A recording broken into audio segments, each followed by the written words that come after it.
the CPI went down the lowest amount in month over month since 2020. And so I believe it went from 4.2 to 3.5 or 3.6 headline number.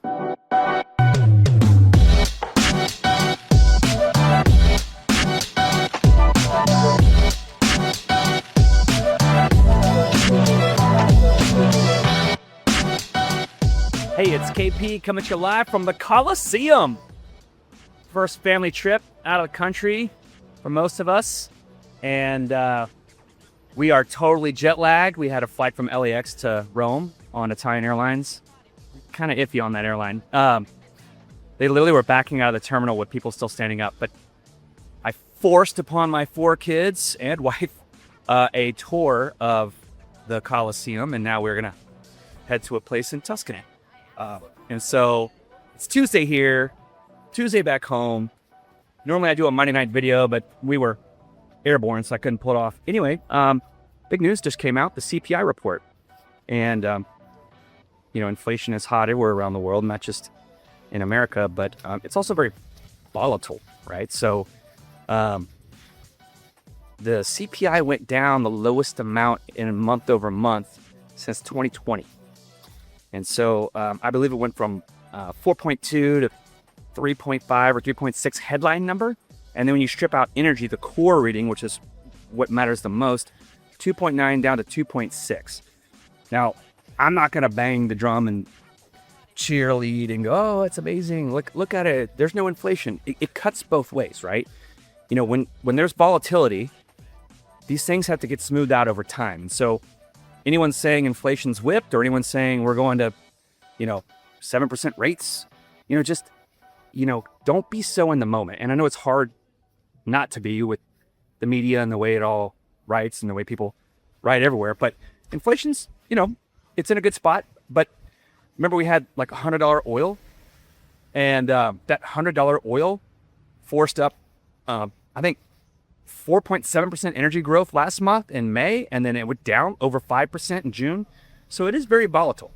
So, even though there's more attacks going on in the Strait of Hormuz right now, the reality is the price of oil really hasn't gone up that much, and it still might.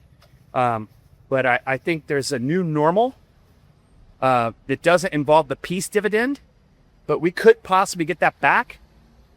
Just might take some time.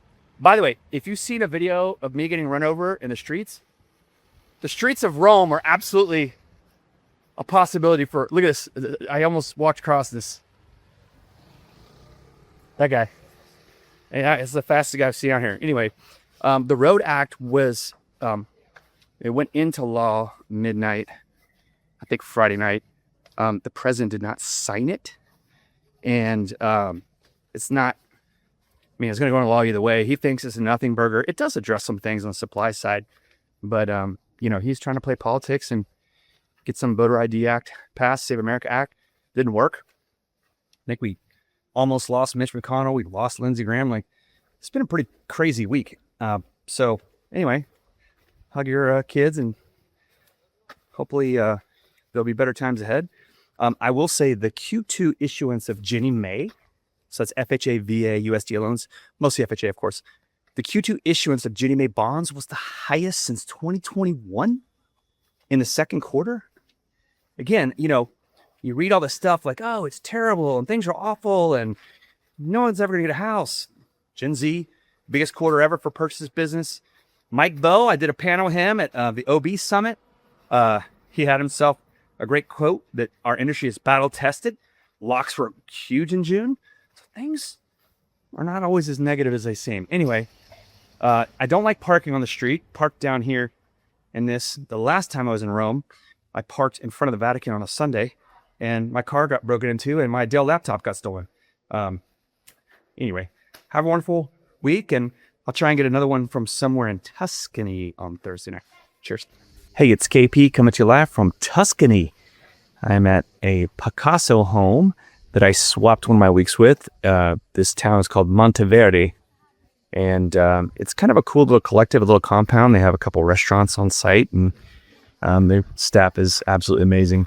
Family just sat down for dinner over here. All the monkeys are are over there, and I'm going to do a little walk and talk. Got our Crispin commentary blog out today, which was good, and was able to do that after a long day in Montepulciano and Montalcino. So if you've ever had a Brunello, we were in the area. Kids stormed the castle in Montalcino, trying to make memories with these kids. You don't know how long you have them. No, Dad, I want to go home. I don't want to do the castle. I drove into the castle. They went flying around the castle. So dads do, I guess. Okay, lots going on in the market, and you'll get some cool scenery coming up here. So let's talk about the flow of money. So, oil and stocks have kind of been like a good barometer. It's one of the best correlations around. I'm not a financial advisor. I'm not responsible for your losses, only your profits. But typically when oil goes up, stock prices go down. But then there's also stocks and bonds have somewhat of a correlation. And the stock market has been selling off. And there's a big reason for it today. For anyone that trades options, you know that the third Friday of every month is a very heavy options expiration date. Stock futures, these are all, instruments that are highly leveraged. And there's a lot of traders that have been taking out margin, and they're highly levered. And so the market makers, like a Citadel, for example, they don't like to lose money. So they like to collect fees. And so there's some mechanics going on. It doesn't necessarily mean that like some of these businesses are necessarily bad business when they have, it's like when they do earnings and they go, oh my gosh, they absolutely crushed it. Why is the stock selling off? Because it doesn't always just go up. Even if it's an absolute clean sheet on earnings, because you run into mechanical days like today. And so the bond market got just a little lift.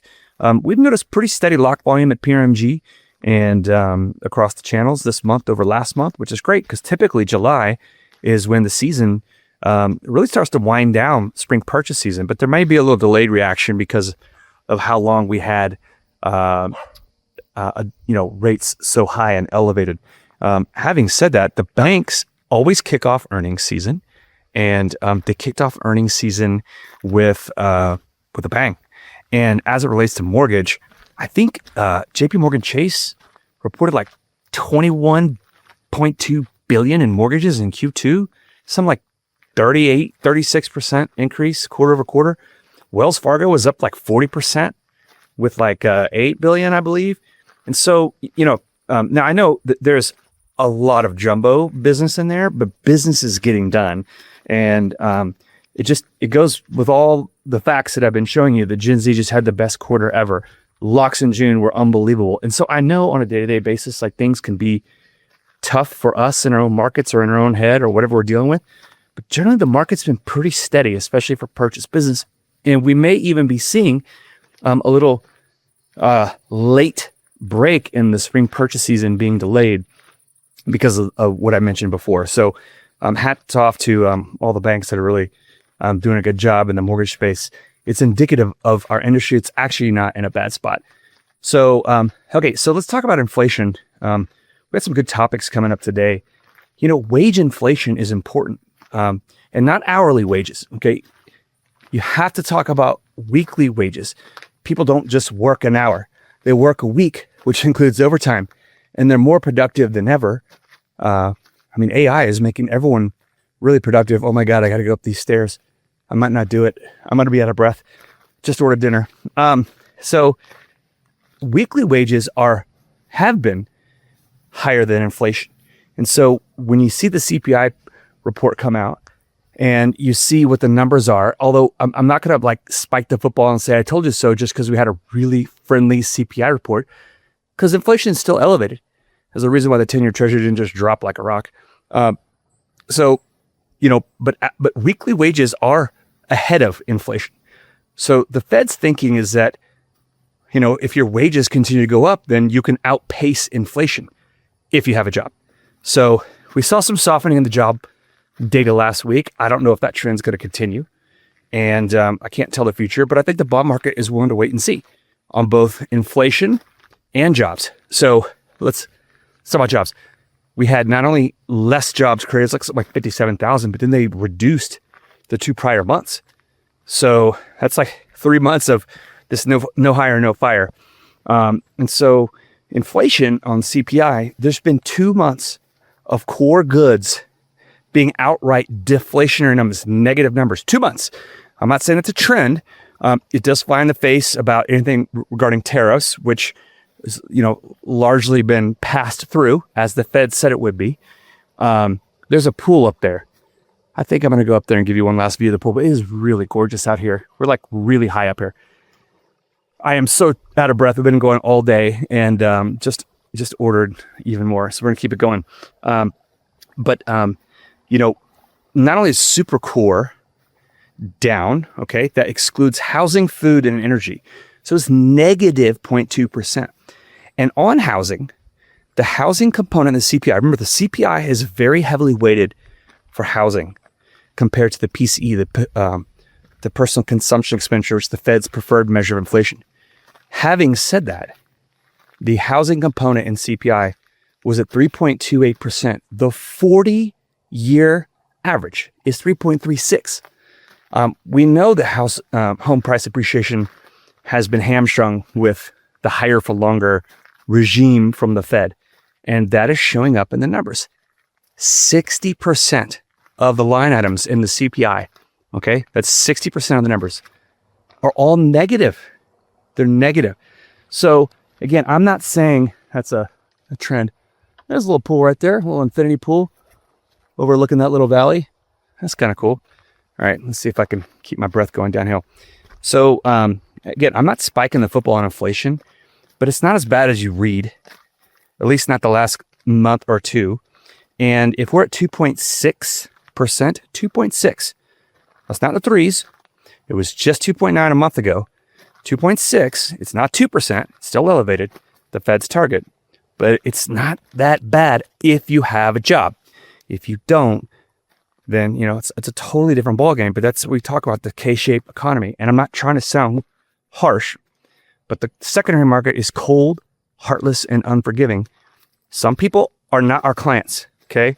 At 63, 64% home ownership rate, about a third of our population is not really house ready. We have to work with them. Having said that, it's really positive to see Gen Z as we get them ready to have their best quarter ever. So again, earnings season is about to kick off. Today's stock market, as I write this, it's about 9 p.m. just about, Tuscany time. The market's got about an hour.